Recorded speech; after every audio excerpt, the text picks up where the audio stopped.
Okay, when putting it back together, you want to start with your small washer. These are your 3 pieces you're going to have.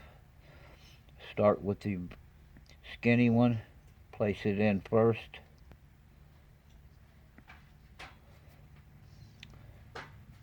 Then you take the rubber washer, the rubber seal.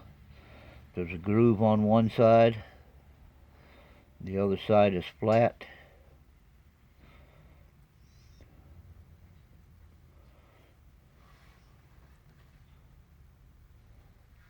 Groove side goes down.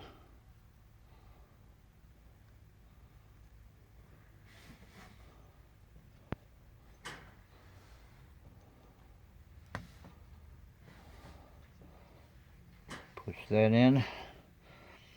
Then your thick neoprene washer goes on top of that.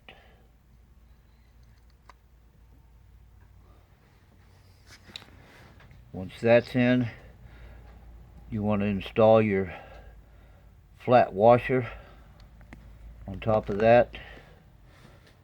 The grooved side facing out like this.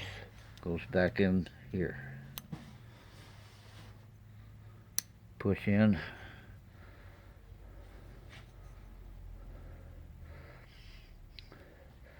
Then you need to repeat the same process on the other side after taking a pair of pliers and pulling this piston out.